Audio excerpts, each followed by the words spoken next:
o'clock in the afternoon on the 26th of October 2014. What- Siqhubeka-ke atshele inkantolo ukuthi-ke ngazi 26 October 2014 isikhathi-ke ngabo-5 nahlangana-ke impela khona eGeorge Koch Hostel. Yebo kwakuyizikhathi zangalezo khathi kodwa angina exactly time. Yes, it was around those times, but I do not have the exact time. From George Koch, you then moved to Johannesburg CBD, wherein you dropped off accused number 4, Mr. Mapisa, in this case. Ukusuka lapho-ke eGeorge Koch nasenihamba-ke niyakhona-ke CBD eJohannesburg ila enadiliza khona-ke umsolo wesine uMaphisa. Is that correct? Kuyiqiniso lokho? Mapisa samshiya Julius la hlala khona. We left Maphisa in Julius where he is residing. Where is Julius situated? Ikuphi nendawo yona iJulius? Ise Johannesburg kodwa ayiphakathi edrobheni. Okay. It is in Johannesburg, but not in the city center or inside the city center. And from then, accused number 5 will tell the court that you then proceeded to the flat where you were staying. Qhubeka-ke umsolo wesihlanu bese tshela inkantolo-ke ukuthi ukusuka lapho-ke naseniqhubeka-ke niya la kwiflat le inanihlala kuyona. What do you say to that? Uthini kuloko? Yebo sahamba sayifletini sesihlala kulo. Yes, indeed, we proceeded to the flat that we were residing in. Where is the flat that you were residing situated? Likuphi nendawo? Do you still lona remember iflat? the name of the street? Uma kuwukuthi usakhumbula igama lomgwaqo istrata. Kumene nugget, khona mene nugget. Khona Main and Nugget. Okay.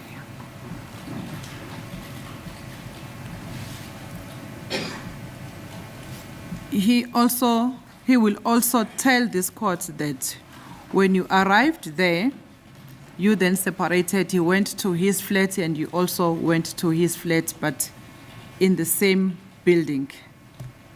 So uzosho-ke ukuthi-ke uma senifika-ke lapho ila enasenihlukana khona-ke wahamba yena waya efletini yakhe nawe wahamba waya efletini yakhe kodwa kuyibhilidi elilodwa. Yebo kunjalo. Yes, that's correct. Okay. Do you still remember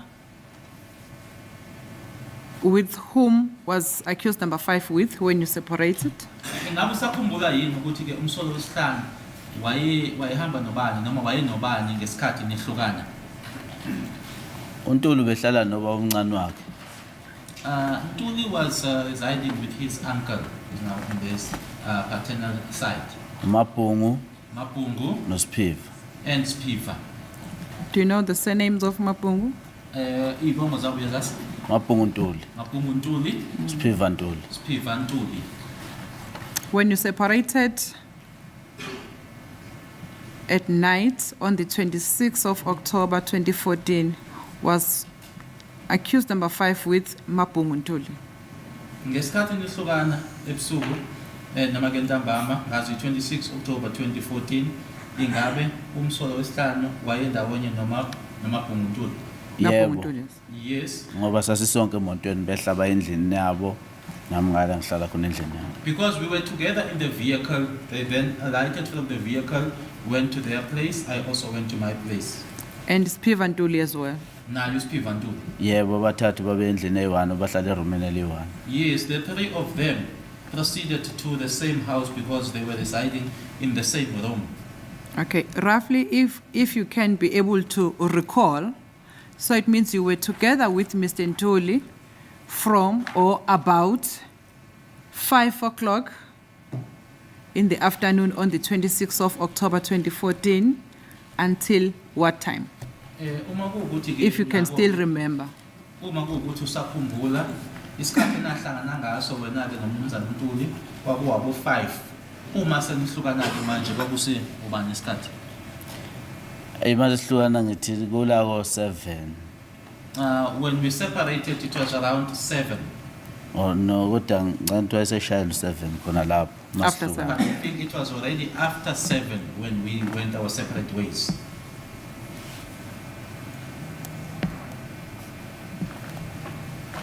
Okay. Do you still remember the photo that has been depicted there for you and Mr. Ntuli when the picture was taken at George Koch? Uyasikhumbula isithombe lesike besikhonjiswa noma besitshengisa khona lapha la ekunawe khona kanye naye umnumzane Ntuli George Koch Hostel?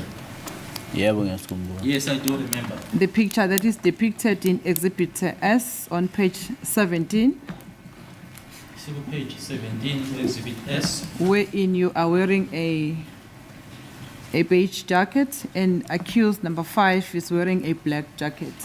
Wena ke lapho ugqoke ijacket ebeige, umsolo wesithathu yena ugqoke ijacket emnyama. You remember that photo? Uyasikhumbula? Yebo ngiyasikhumbula. Yes, I do remember.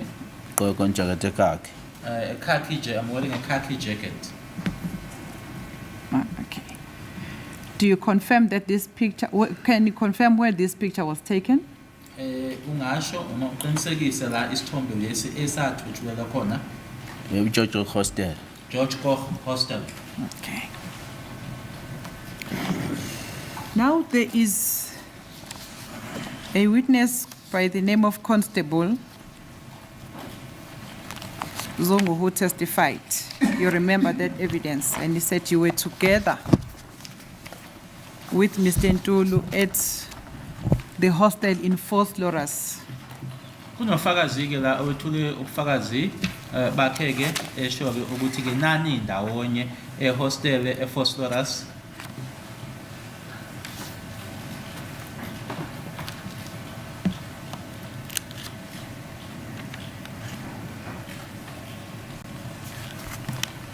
Sorry, my lord, may the court just bear with me.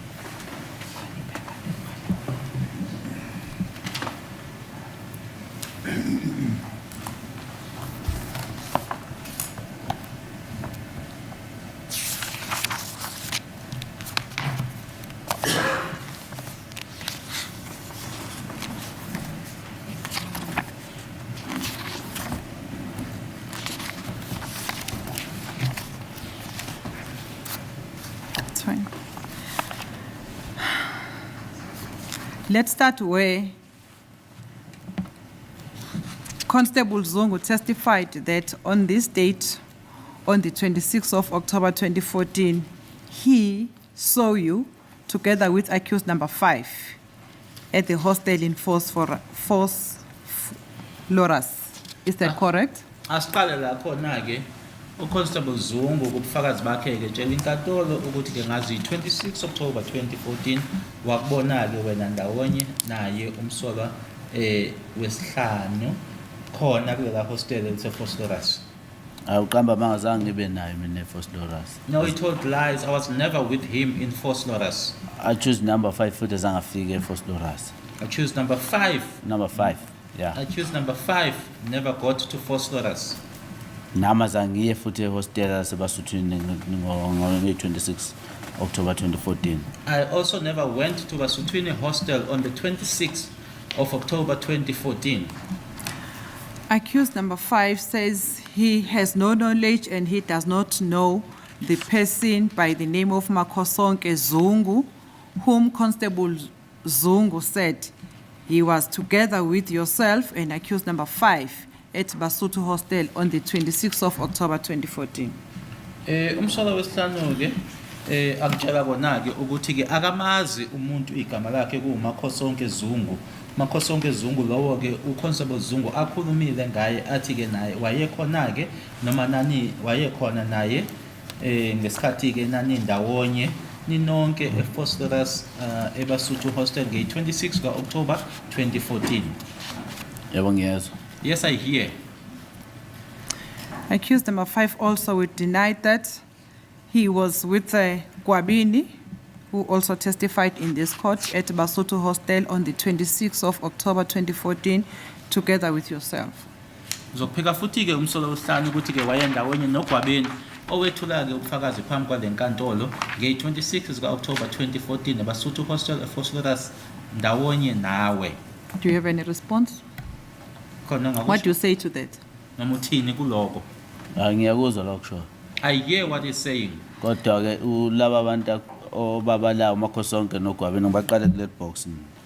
But the gentlemen that are being referred to, Makosonke and Gwabini, the first time I saw them was when they were standing here in this dock, And kuyele court. in this very same court. So accused number 5 is going to tell this court that he was never with the person called Gwabini, Zungu, and Makosonke, together with yourself, on the 26th of October 2014 at Basotho Hostel, as Constable Zungu testified in this court. Umsolo wesihlanu ke uzotshela lenkantolo ukuthi yena ke wayengekho ndawonye no Gwabeni Zungu, Makosonke Zungu kanye nawe eBasotho Hostel eFosloras nge-26 ka-October 2014. Ngalendlela uConstable Zungu asho ngayo.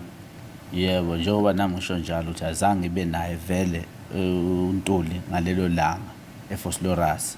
Yes, as I'm also saying that I was never with Ntuli on that day in Fosloras. Accused number 5 also will tell this court that he was never with accused number 1, 2, 3, and 4 at Basotho Hostel, together with Constable Zungu, Gwabini Zungu, Makosonke Zungu, at Basotho Hostel on the 26th of October, according to Constable Zungu's evidence. Zophinda futhi ikatshele lenkantolo ukuthi ngazo i-26 October 2014 akazange ke abe ndawonye nomsolo wokuqala, umsolo wesibili, umsolo wesithathu, umsolo wesine kanye naye uConstable Zungu eBasotho Hostel eFosloras ngalendlela noma ngendlela uConstable Zungu atshela inkantolo ngayo. Yebo. Yes. Accused number 5 also will tell this court that he... Okay, sorry my lord, can I just rephrase? Do you know, as you were staying with accused number 5 in the same building, do you know or have you seen accused number 5 driving a silver Polo hatchback? Nanjengoba ke ohlala naye ke kwibhilidi elilodwa umsolo wesihlanu. Sorry my lord, not a silver, a grey Polo hatchback. Nanjengoba nahlala ndawonye ke noma kwibhilidi elilodwa ke nomsolo wesihlanu engaba kwambona uyamazi yini ke noma wakwambona yini eshayela iPolo ekuyi-hatchback egrey ngombala. Ayazange ngibone. No, I've never seen him. Ngiqala nje ukuzwa la court ngoku. I heard it for the first time here in court. Constable Zungu testified that Mr. Ntuli arrived at Basotho Hostel when he was driving a grey Polo hatchback. Kubufakazi bakhe abethula ke phambi kwayo lenkantolo uConstable Zungu watshela inkantolo ukuthi ke umsolo wesihlanu wafika lapho ke ehamba noma eshayela iPolo hatchback egrey ngombala. And Constable Zungu told this court that when Mr. Ntuli arrived in this grey Polo hatchback, you were also present. Is that correct? Okunye futhi ke akutshela lenkantolo uConstable Zungu ukuthi ke ngesikhathi afika ngaso uNtuli lapha yana ke ehamba ngayo noma eshayela yona le hatchback egrey ngombala iPolo nawe wawukhona. Hayi unamanga. No, he's telling lies.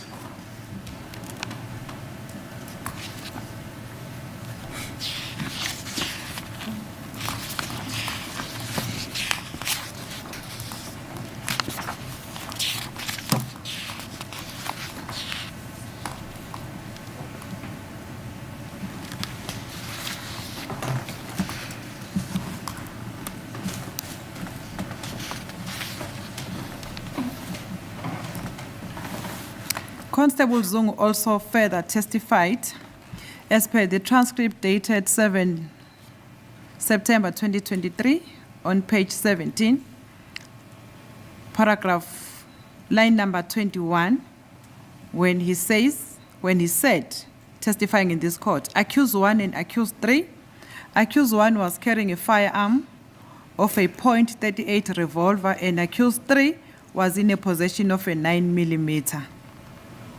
What do you say to that? Is that correct? I think I just missed something. Advocate, can you just repeat that, sir? Accused 1 was carrying a firearm Yes. of a .38 revolver, 38. and accused 3 was in possession of a 9mm millimeter. Thula ubufakazi bakhe ke phambi kwayo inkantolo uConstable Zungu watshela inkantolo ke ukuthi ke umsolo wokuqala wayephethe i.38 revolver, umsolo wesithathu wayephethe i9 mm. Is that correct? Kuyiqiniso lokho? Awuqamba manga. No, he told lies. Engazange ziyenzeke. Something that never happened. Angimazi kwayena. I don't even know him. And then let's go on page 20. On the same transcript, my lord, dated 7 September 2023, page 20, line number 18. Accused 5 came in. If I remember very well, he was wearing a black jacket. He then asked Kwabini, what is it? Is there a problem? Then Kwabini said that there are no issues. And then he requested me and said, Uncle, but when you came in, he was in the company of accused number 4. Yaqhubeka ke lapha yana uZungu uthi ke wasengena ke umsolo wesihlanu mangikhumbula kahle ke wayegqoke ijaketi elimnyama wasebuza ke kuGwabeni ukuthi Gwabeni khona yini ke inkinga uGwabeni waphendula wathi cha wasecela mina ke ethi baba omncane uthi ke uma ngabe ngikhumbula kahle ke wayehamba nomsolo wesine. Was in the company of accused 4. Yebo umsolo wesine. My question is, at Basotho Hostel, did you ever see Mr. Ntuli wearing a black jacket at Basotho Hostel? Umbuzo kwami kuwena ke uthi ngabe wambona yini eBasotho Hostel egqoke ijaketi elimnyama umnumzana uNtuli? Azange ngifike eBasotho Hostel mina. I never got to Basotho Hostel. uNtuli ngiqala ukumbona eGeorge Gqorhe station masimthatha ngemoto. Well, the first time I saw Ntuli, it was in George Koch at the station when we fetched him with the vehicle. So lokho akushoyo ukuthi eFosloras eBasotho nento engekho engamanga. So what he said that in Phosphorus at Basotho Hostel, it's something that's not there, it's lies. Isithombe lesi esilapha eMakantolo sase George Gqorhe number 17. The photo that is before the court, it's a photo of George Koch. It's number 17. And estatement sakho ukhuluma ngezithombe wazothi zifika ku17 ezinye zazo. In his statement, he made mention of photos that he said they went up to 17. Lenda ikhuluma ejacket emnyama ukhuluma ngoba ayibona kulesi sithombe lesi number 17 akhuluma ngaso statementini. Now, the issue of the black jacket that he's mentioning, he mentioned it because he saw it in the photo that he makes mention of on number 17 in his statement. Ngamehlo yakhe nge26 October 2014 azange zabe nami noNtuli. With his own eyes, on the date of the 26th of October 2014, he was never in my company as well as Ntuli's company. Constable Zung also further testified that Mr. Ntuli came and asked him to remove his car so that Constable Zung can be able to get out. Did you see anything?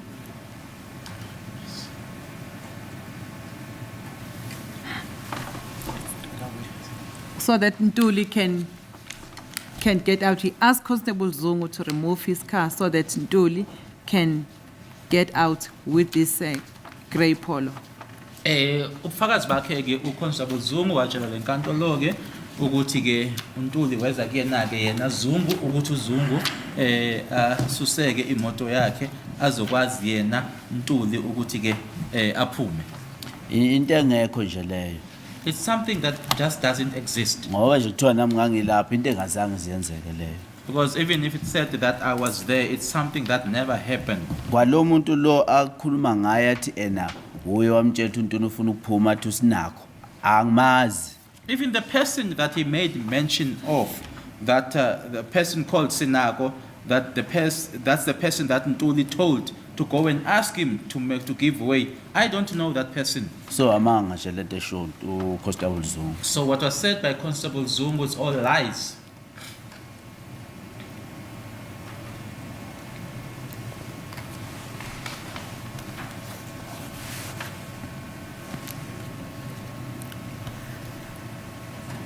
Thank you. Let's then move to the evidence of Colonel Gous, who testified about the communication between yourself and accused number 5. Asiyeke manje kubufakazi bakhe uKenneth Gous wethula ubufakazi ke ngokuxhumana phakathi kwakho nomsolwa wesihlanu. Okay, maybe before we move there, can I just put one version that accused number 5 will deny that he went to the deceased, to the crime scene where the deceased was shot and killed the deceased. He never went there on the date of the incident. He denies the allegations put against him in this case. What do you say to that? Uyayiphika ke insolo ebekwa kuyena ke ukuthi ke wayekhona ke kwindawo yesigameko nge-26 ka-October 2014 la adutshulwa abulawa khona umufi uThakazi nje abe khona lapho. Yebo ngoba kuthiwa wayenami nje ngivumelana naye ukuthi akaze abe lapho oba nami azange ngibe lapho. Yes, as it is said that he was in my company, I agree with him that he was never there because I also never went there. And he further tell this court that at all material times from 5 o'clock up until late he was with you and he never went to kill the deceased at the place of Phosphorus. Uzoshoka ukuthi ke ukusuka ngaye ke u5 kuze kube late ntambama ke wayendawonye nawe akazaye ke la adutshulela khona washonela khona ePhosphorus umufi. Angeke ngisazi isikhathi straight kodwa khona kwakuyizo lezo ikhathi zantambama ko5 lapho ukuthi straight isikhathi angisazi. I won't know the exact time, but it was around those times as you are mentioning, around 5, but I won't be precise with the time.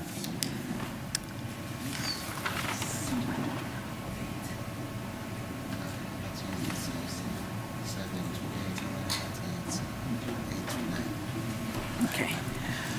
But can you confirm that accused number 5 will tell this court that at the time wherein it is alleged that the deceased was shot, which is around 7-8, he was with you at that point in time in Johannesburg CBD.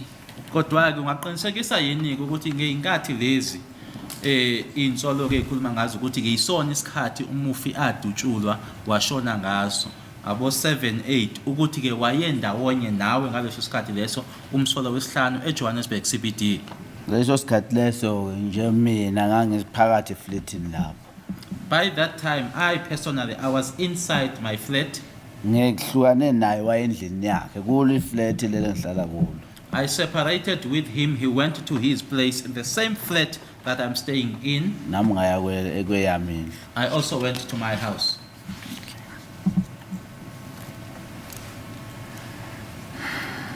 So njengoba kuthiwa nje wayenami ePhosphorus into engekho leyo. As it is now being alleged that he was with me in Phosphorus, that's something that's non-existent. Okay.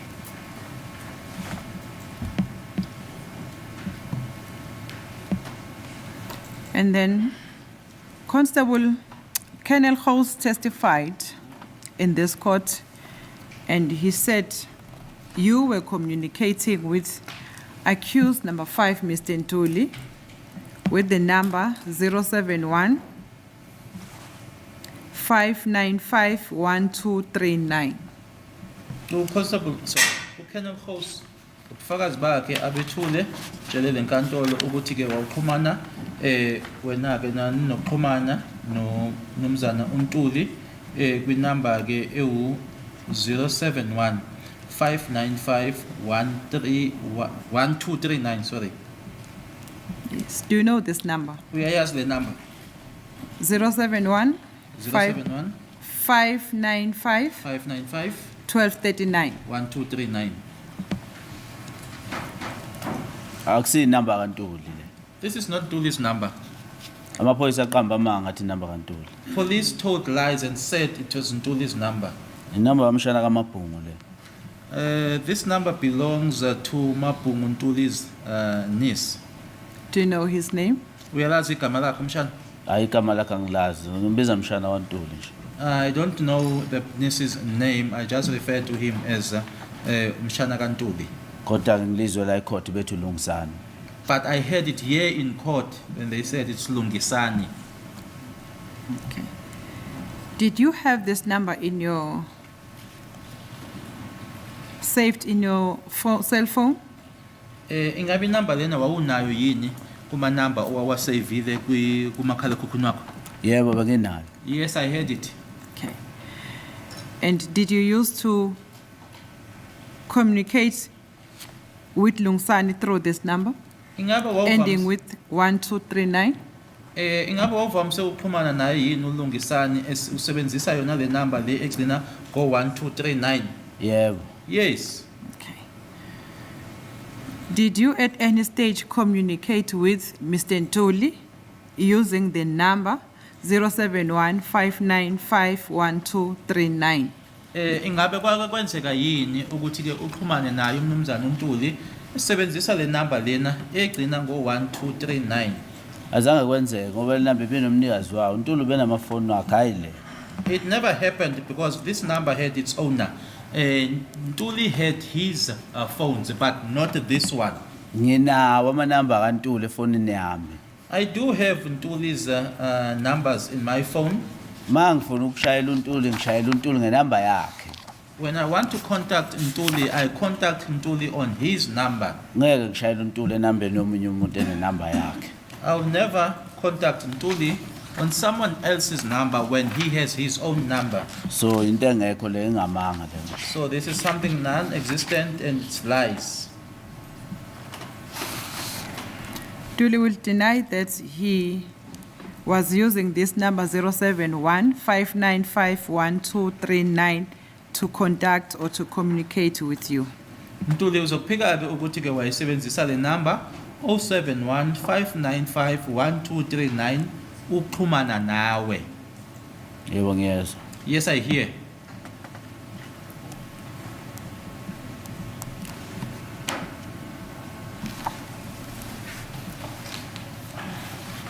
Do you still recall the other number that Mr. Ntuli was using?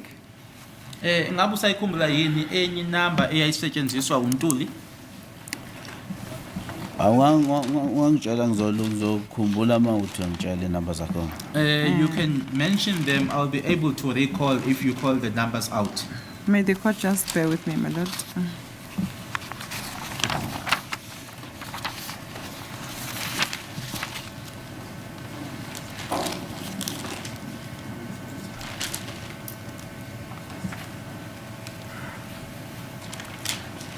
The number ending with 70007.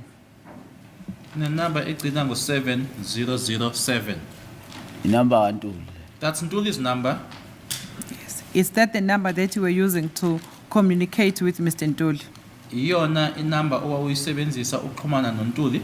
Yebo ngiyayisebenzisa. Yes, that's the one now that I was using.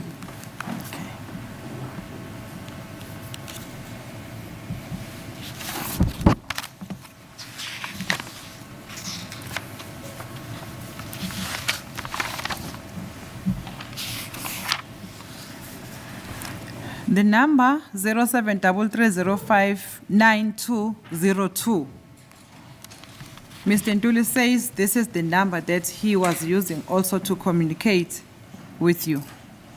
It ends with 9202. Number egcina ngo-9202. Ntuli-ke uthi yona number ayisebenzisa ukuxhumana nawe. Yebo enye bengisebenzisa enye inamba yakhe benginoyishayela igcina ngo202. Yes, this other number that I used to call ended with 202. Okay. According to Colonel Stein's evidence, he says there is a number that was saved in your cell phone, and the number is 07914900821.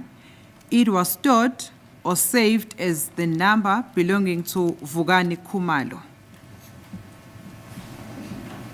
Okay, just repeat the number. That was a bit fast. 079 07914900821. kunale number ke 079 1490821. uKennel Stein kubufakazi bakhe ke uthi le number ke yayisavwe kuma number wasavile uVukani Khumalo. Khumalo. Vukani Khumalo. Phone Yes, he said it was saved in your cell phone, but it was saved as Vugani Khumalo, but the number also belonged to suspect number 5. Yebo, ubufakazi bakhe ke abethula yena uthi yayisavwe kumakhalekhukhwini wakho isavwe ngoVukani Khumalo, kodwa kubufakazi bakhe washo ukuthi ke nayo kwakuyinamba kaMsola wesihlanu. Do you know any person by the name of Vugani Khumalo? Ukhona yini umuntu omaziyo igama lakhe kuVukani Khumalo? umuntu abathi Vukani Khumalo ngimkhumbula. Someone called Vukani Khumalo, I can't remember. Bengacela ukuthi mhlawumbe elistini yamanamba ami ungibhekele leyo umuntu obhalwe Vukani Khumalo. I would then request you to just check on the list of the saved or list of contacts to just check for me that person Vukani Khumalo.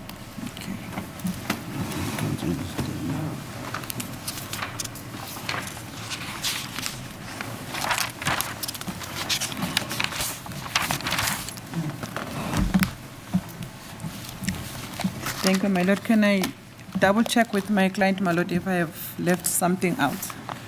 Thank you.